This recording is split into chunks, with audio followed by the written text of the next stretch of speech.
Mandiri Podcast. Podcastnya Mitra Mandiri.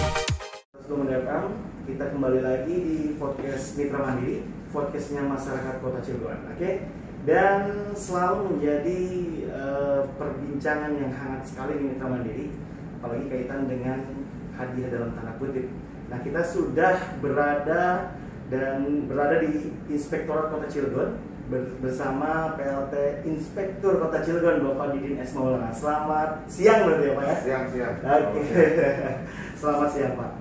Ini kedatangan kita ke sini tuh ingin mungkin bukan menanyakan dan memperjelas terkait dengan adanya himbauan tidak boleh memberikan hadiah. Ya. Ini sangat menarik ya kalau bicara soal himbauan, artinya mungkin ada sesuatu yang beredar dulu terlebih dahulu atau seperti apa nih Pak?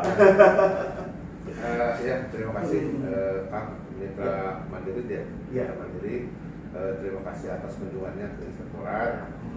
Jadi memang betul pada saat saya menjadi PLT itu surat yang pertama kali saya keluarkan yaitu kaitan dengan pemberitahuan kepada kepala OPD, BUMD, ke sekolah, ke puskesmas, kecamatan, kelurahan. Ini kaitan dengan gratifikasi ya intinya.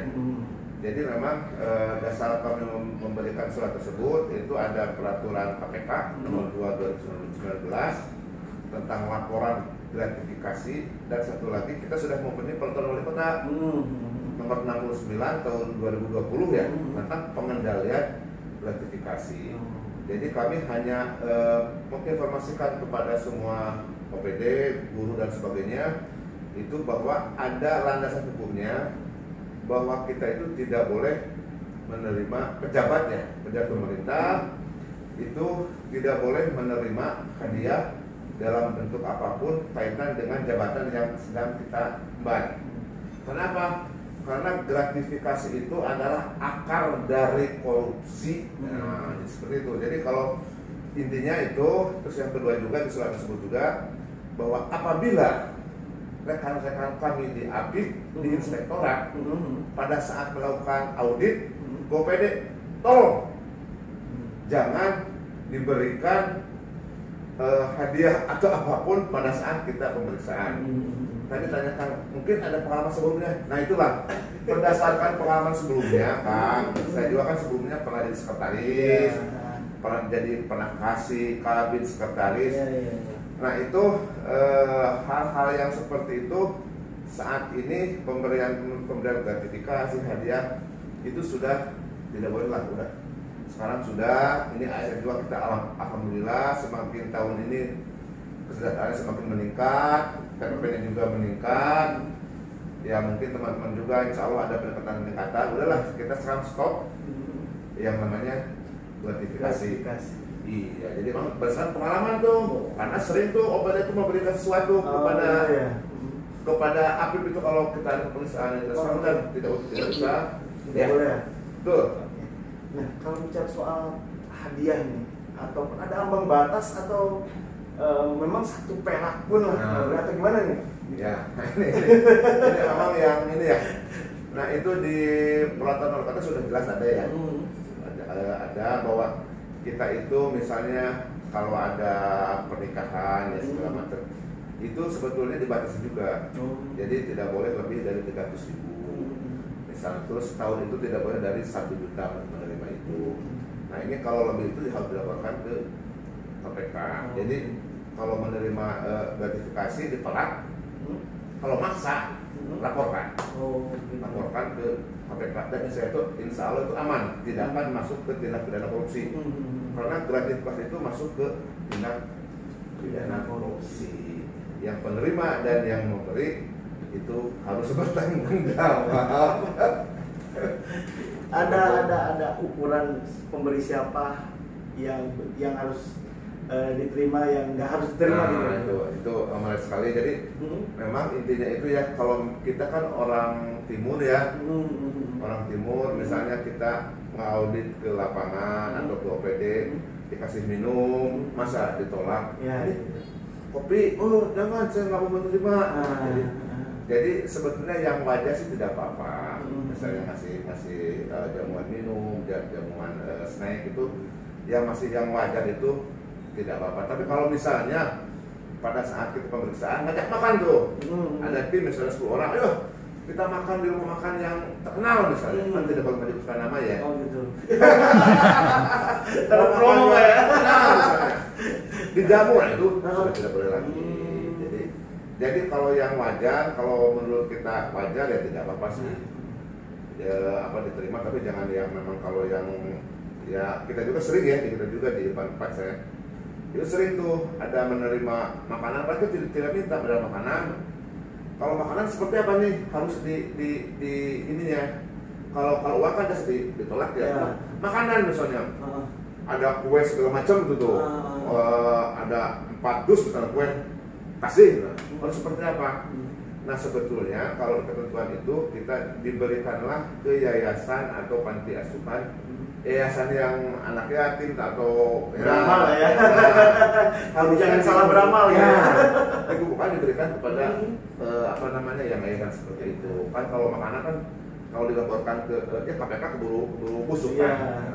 Nah, yang penting dicatat dulu dari siapa ininya diserahkan ke yang memang tidak mampu. Berarti melihat dari nilainya dulu atau gimana nih?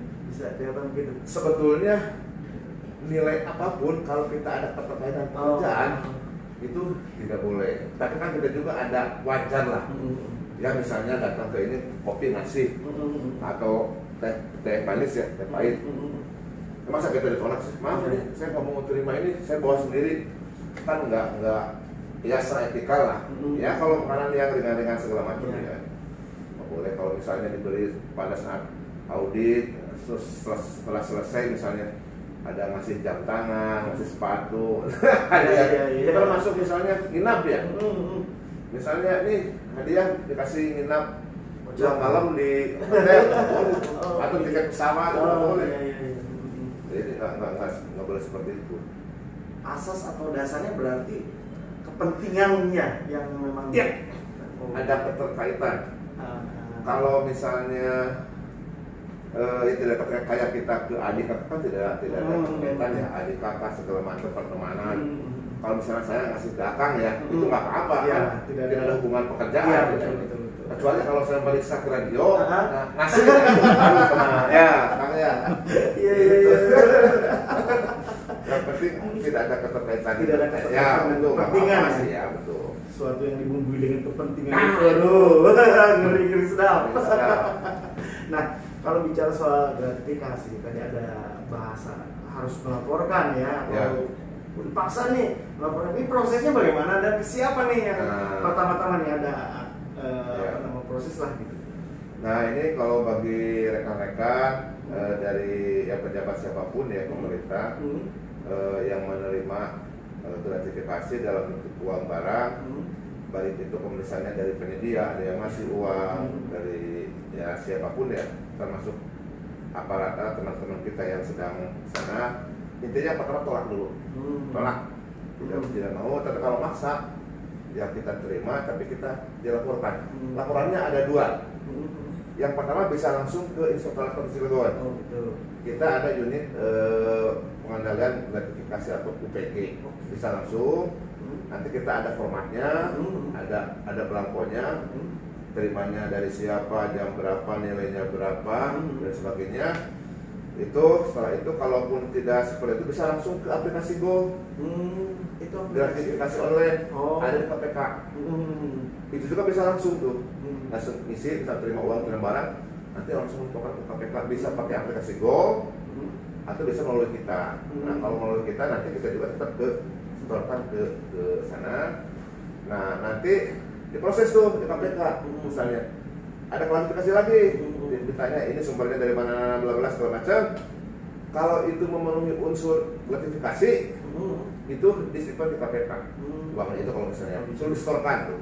Kalau memang tidak memenuhi gratifikasi itu silakan untuk digunakan oleh yang bersangkutan sebagai penerima.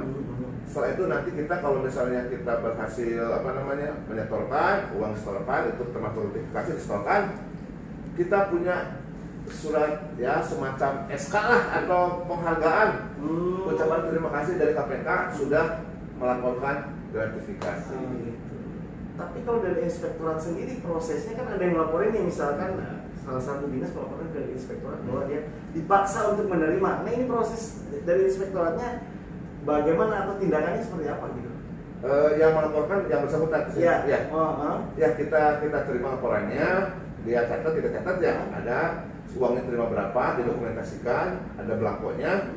Nah setelah itu ya kita buat tanda terima, nanti kita juga tetap laporkan ke KPK juga sama. Jadi prosesnya sama. Tetap bisa langsung pakai aplikasi Gol, bisa oleh kita. Tapi nanti kalau misalnya aplikasi juga nanti tetap ada menghubungi kita tuh, kan terima berapa uangnya segala macam. Terus kalau memang iya itu termasuk gratifikasi, berarti itu harus di store KPK. Jadi sudah ada khusus lah, storan gratifikasi sudah ada pada saat kita ya ini betul, langsung kita harus store senilai uang yang memang kita terima.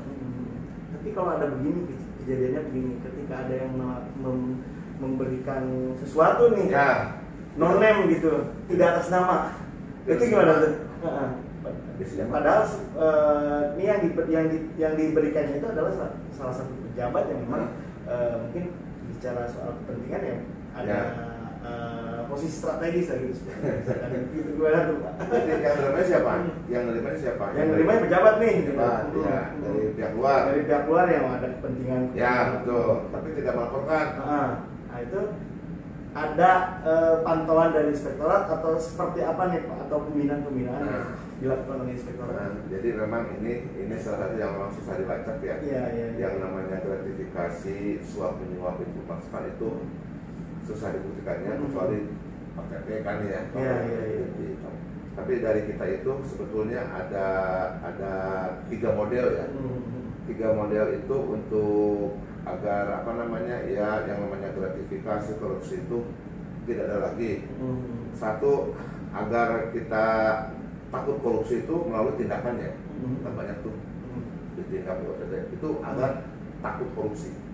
Nah, ada lagi tidak mau korupsi dengan cara pencegahan, karena tahu korupsi itu adalah praktek yang memang ya melanggar norma, melanggar aturan, melanggar segala macam lah.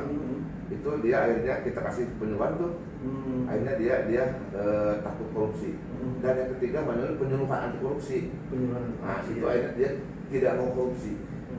Ada tidak mau korupsi, takut korupsi, sama yang itu ya tidak aja. Jadi itu kita maksudnya ke pencegahan itu ke penyuluhan anti korupsi. Itu lebih kita seperti itu. Makanya nanti juga kita akan ada sosialisasi ke kecamatan kelurahan kaitan dengan gratifikasi, terutama kaitan dengan ada 7 ya, 7 tindakan yang itu bisa dikatakan sebagai tindakan pidana korupsi. Itu harus dijelaskan ke ASN agar mereka juga atau kadang tidak paham juga mereka. Kalau bicara paling rawan Pak, kita nggak jauh-jauh dari di pemerintahan sendiri. Pada saat apa sih sebenarnya berat rawan verifikasi gitu? Berat gratifikasi. Memang ini hasil evaluasi. Iya.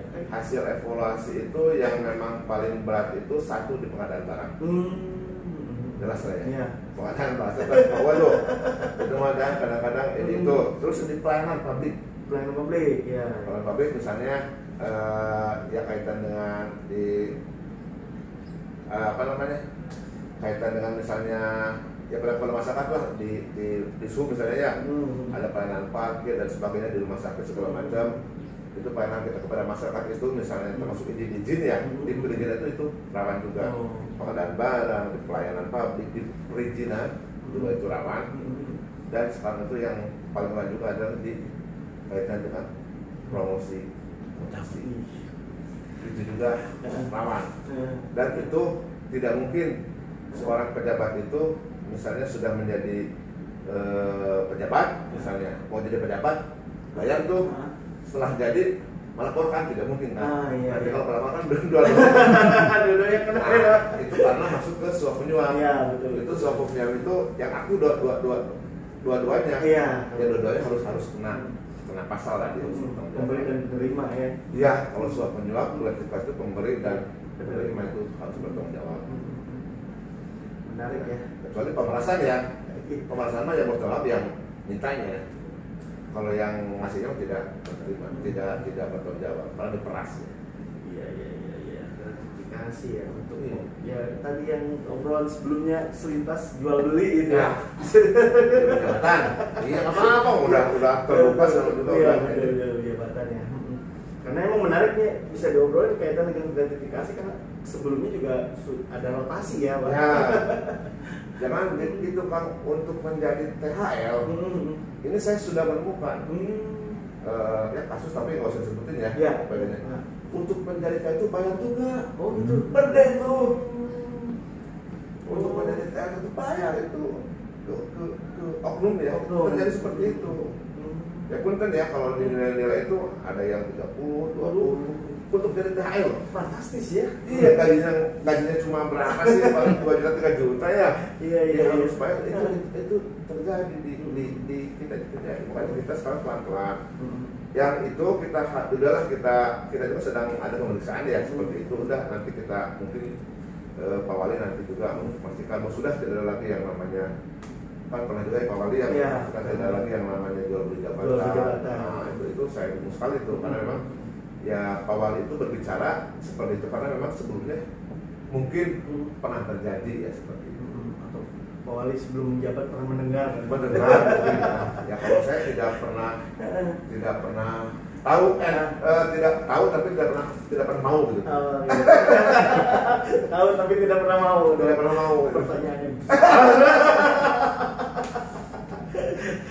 Kaitan dengan akarnya korupsi berarti kan gratifikasi itu adalah akarnya korupsi. Tadi sudah dijelaskan akan ada pembinaan sendiri.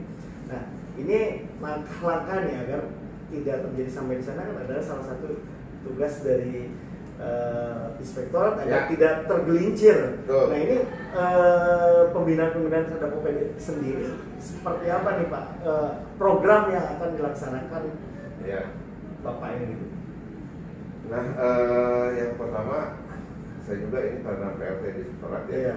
Saya ingin coba internal dulu. Nah, jadi saya ingin ke teman-teman sini sekarang itu semuanya itu hampir pandai memberi contoh. Pintar tuh, memberi contoh ya. Saya tidak ingin seperti itu. Teman-teman harus menjadi contoh. Menjadi contoh yang memberi ya. Nah, berarti kita harus diperbaiki. Nah, salah satu caranya itu ya kemarin dulu sudah kita action komitmen, tidak boleh ada lagi menerima dalam bentuk apapun pada saat pemeriksaan. Kalaupun sudah selesai pemeriksaan, ada temuan-temuan tuh, biasanya kan suka iseng tuh, temuan, udah, udah. Kalau memang itu secara administrasi bisa dipenuhi, tidak ada fraud, kecurangan, ya udah selesaikanlah. Tapi kalau udah ada temuan segala macam, itu memang salah, ya udah kita berikan temuan. Itu salah satunya kita, insya Allah mulai Senin depan nih, ya kadang-kadang kami intinya tidak mau merepotkan OPD. Kalau kita audit OPD, misalnya ada 10 orang, pas datang kan, misalnya ada jamuan ringan, ada rokok segala macam, makan siang disiapin, makan siang. Kan itu ya dalam tanda kutip mereka ada anggarannya. Syukur-syukur kalau mereka ada anggarannya. Kalau tidak ada, dari mana itu anggaran untuk makan minum kita itu ya? Makanya mulai Senin depan itu tim kami aktif. Yang audit ke OPD itu kita siapkan jamuan ringan dan jamuan makannya. Jadi tidak usah merepotkan OPD. Jadi kalau 10 orang ke sana ke OPD di Kominfo 10 orang, ada surat tugasnya. Oh gitu. Ya pagi-pagi kita drop tuh jamuan ringannya ke Kominfo. Jadi kita siangnya yang menyiapkan diri sendiri gitu. Makan siangnya kita drop tuh, makan siangnya jamuan sorenya kita drop jamuan sorenya. Jadi kan tidak merepotkan OPD. Saya soalnya dulu pernah direpotkan. Sering direpotkan. Berarti sering terjadi ya sebelumnya. Jadi pengalaman saya pribadi itu pas saya sih udah sih jangan merepotkan. Terus kalau ada teman-teman ya udah sih selesaikan aja. Kalau memang itu tidak ada fraud, tidak ada kecurangan, ya udah selesaikan aja. Kalau memang itu fatal ya udah kita jadikan temuan. Jadi seperti itu untuk yang internal kita ya Pak. Itu harus membangun kita sendiri ya. Kita tidak boleh hanya bisa memberi tapi harus menjadi contoh. Jadi contoh. Itu yang paling berat kan seperti itu. Terus yang kedua untuk OPD, kita juga sudah ada peraturan wali kota tentang pendidikan anti korupsi. Pendidikan anti korupsi ya, yang diinisiasi oleh kami dan dinas pendidikan. Nah itu saya juga sering komunikasi dengan pendidikan. Nanti itu salah satu jadi agenda apa namanya ya materi pembelajaran di sekolah-sekolah itu anti korupsi itu ya. Terus yang kedua juga nanti kita akan mengadakan penjualan ke semua OPD.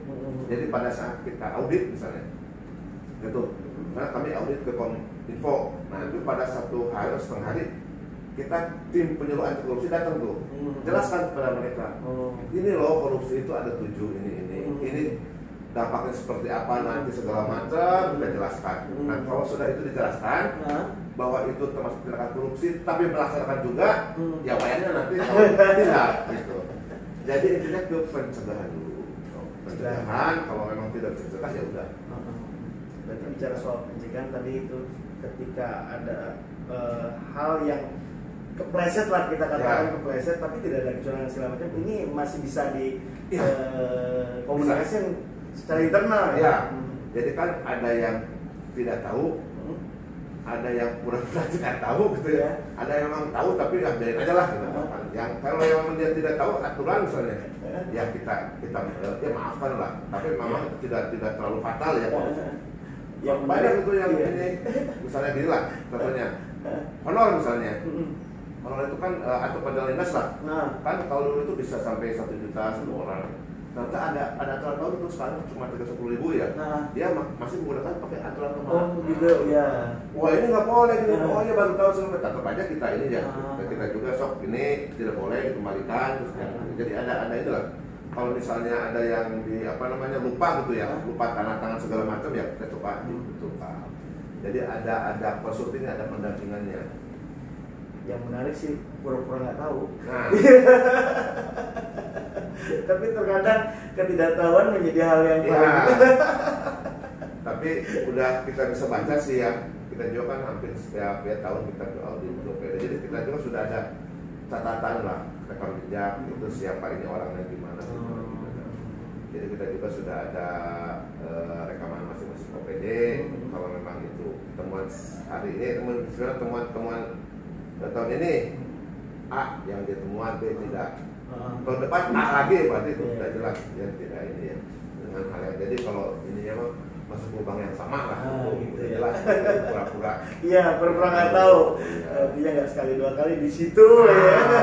Itu misalnya di BBM udah tahu harus ada struknya, pakai struk palsu misalnya. Ada struknya tuh. Malah di print out nyetak sendiri. Tahuan katanya.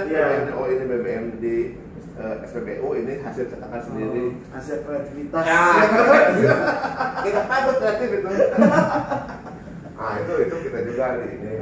Terus misalnya ya pengadaan misalnya beli bahan segala macam kan ya. Beli bahan ini mana yang bekasnya. Banyak kok baru beli udah mundur. Tuh gampang kok, gampang menurut. Sangat gampang sekali ya. Terlihat itu. Tapi harus ada triknya ya. Iya, betul. Jadi triknya sudah. Ya perjalanan dinas ke Jakarta misalnya, padahal nggak berangkat, cuma stempel aja ketahuan. Gitu. Lihat di tolnya, ada nggak tolnya? Kalau tolnya ada, ya pasti benar. Kalau nggak ada kan kadang-kadang ini nggak ada tolnya. Terus misalnya gini. Sorenya dia fingerprint. Lupa fingerprint. Ya. Tahu-tahu tolnya itu jam 5 misalnya. Dia kan sebetulnya tidak ini. Iya, tidak berangkat. Tidak berangkat gitu. Berarti kalau kita kan sebelum jam 4 udah datang di sini setelah jam 5 baru. Trik yang sudah hatam ini. Ada. Karena dulu juga saya kan mantan pelaku. Jadi apa? Makanya saat itu untuk betul. Pengalaman ada guru yang terbaik. Oke, Pak yang terakhir Pak, himbauan ya untuk para OPD ini dari inspektur sendiri seperti apa? Ya, artinya agar OPD ini nggak kepleset baik disengaja atau tidak disengaja gitu. Ya kepada teman-teman ya, kalaupun memang diberikan kepercayaan jabatan, ya laksanakanlah sesuai dengan sumpah jabatan. Kan pada saat menjabat itu ada sumpah jabatan ya. Itu ada titik lah, jangan sampai sumpah yang sudah diucapkan ya itu justru dilanggar, dan konsekuensinya itulah. Konsekuensinya itu. Terus satu lagi mungkin ke teman-teman, bahwa dari niat ya, niat, hati yang baik, pikiran yang baik, perkataan yang baik, tindakan yang baik, insya Allah nanti akan datang orang-orang yang baik dan hal-hal yang baik ya.